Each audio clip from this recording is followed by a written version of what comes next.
with the Ontario elections coming up and people still not knowing how to vote, even though it's 1 week away, I thought I'd make a quick recap video. Alright, first we're going to go for the PCs for Nation. The pros are they're probably going to be the only party to actually pay off the debt or at least start paying it off. Ford did a good job.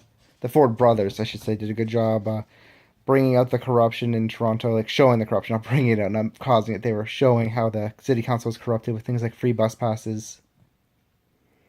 All right, the cons is he hasn't been in charge of the Conservative Party very long, so he doesn't really have a platform. People keep saying he doesn't have a platform. Well, of course he doesn't have a platform. He's been there for like 4 months. I'm obviously thinking he had some different plans than Patrick Brown did. There's rampant corruption in the Conservative Party, which was part of the reason Ford was voted in. Was he was a message to the Conservative Party. I don't necessarily think the progressives. I'm sorry, the progressive conservatives. That's what they're called. They're called progressives were thinking of Doug Ford actually being in charge so much as telling the Conservative Party itself that no, you can't just kick out Patrick Brown, and if you are, we're going to put in somebody who is going to have even more controversy. So obviously he has some demons in his closet. He says it himself. His brother smoked crack. I wouldn't be surprised if they were both doing a little bit of gang banging, considering Ford was seemed to be involved in some gang activity himself. Sorry, Rob Ford, his brother. And as much as people like to bring up that how much taxpayer money Ford saved, you also have to keep in mind that they made a complete mess of the Toronto TTC.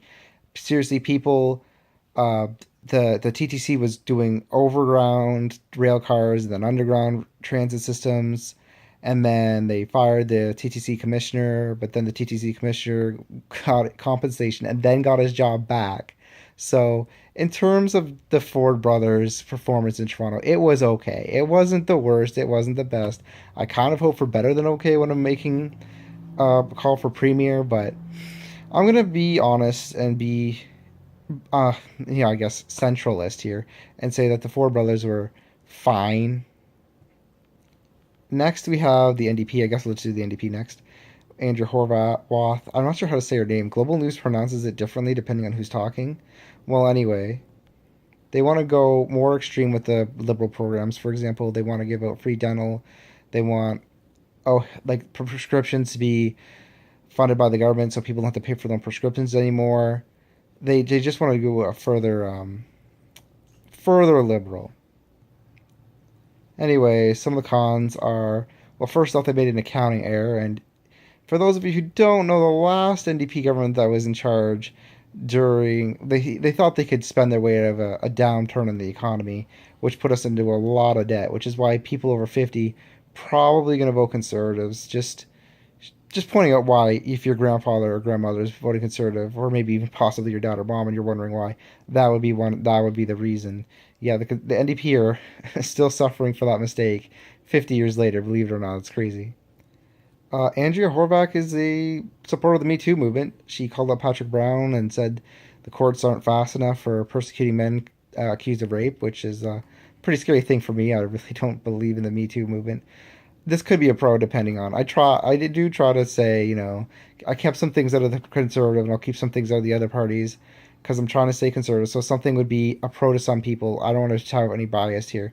But I just think, when global news is saying the Me Too movement's going too far, I kind of feel like it's okay for even somebody on a moderate point of view to say that, yeah, the Me Too movement's gone too far. Some would accuse the NDP of trying to buy votes. We'll just say that. Okay, so I actually have to do Kathleen Wynne here. This is freaking crazy that I have to come up with some pros here. But honestly, out of the three, the main three, anyways, I'm sorry, Green Party. We'll get to you though. Is she's the most politician. She's not gonna go too far, just like the Me Too movement.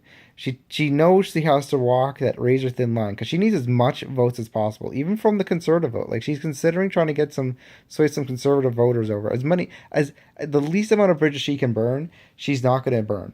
She knows she needs as many votes as possible. So if you want somebody that's not going to go too far right or left, Win is a pretty decent candidate for that in terms of policies, not like in terms of censorship and yeah, I would even say policies. I don't think the liberal government have been too crazy going for conservative policies.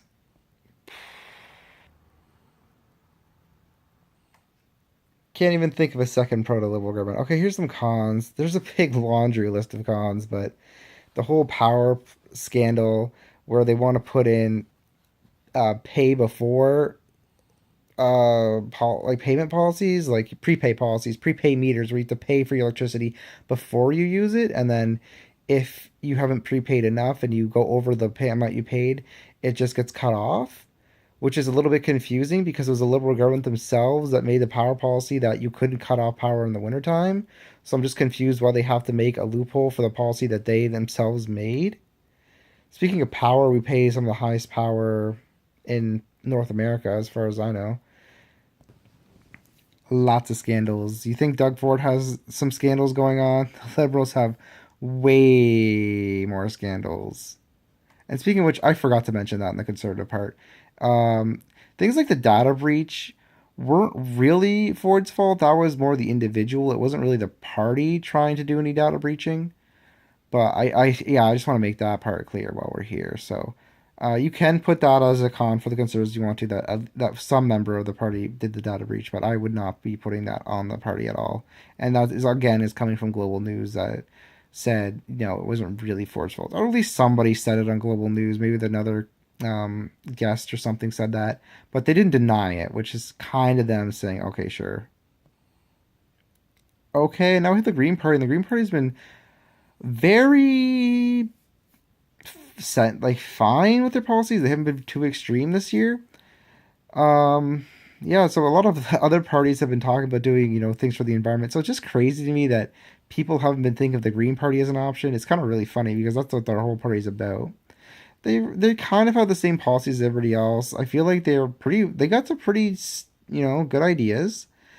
The only problem I have with them, and you know what, honestly, I feel like this is a really huge mistake on their part, was they probably would have got more support, except one of the things they want to do is merge the school boards between Catholic and public and like have it as one. And I get it. You get to save money, you don't have to pay two sets of school boards and two presidents of school boards, for example. It's really going to cut down on costs. And I'm sure they're thinking, oh, well, it's pretty simple. You just tell the public school board or whoever's going to be ultimately in charge. I'm sure they're going to have to cannibalize that.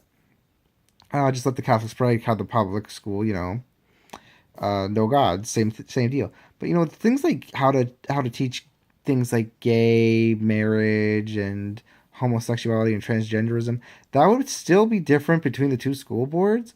And I just don't think, there's also some cons to the public schools too, where it's like, well, how much religion are we going to allow in? Like, even if you have the atheist school board running the show, and that's not necessarily what's going to happen, because for all you know, there's going to be some Catholic school board employees with the public school board employees, and there's just going to be some conflicts between the two. And I really feel like it's just such an extreme policy that it's just going to stop them. Even though like I said, I like a bunch of their economic policies and plans and the healthcare plans they had. I just I don't know. So that was just a quick little recap. There's some things I missed, like Ford fighting the carbon tax and the liberals trying to make prescriptions free for everybody as well. But I just want to do some quick recaps about the unique points because like if you think about it, the liberals' plans pretty similar to the NDP, and the same thing about the carbon fighting the carbon tax. That's either going to be a pro or a con depending on your stance on that. So we're just going for the more unique and extreme things. And feel free to mention in the comments stuff I missed. I'm sure I'm going to get a huge paragraph, but I hope this is a little quick, the quick recap will help you out.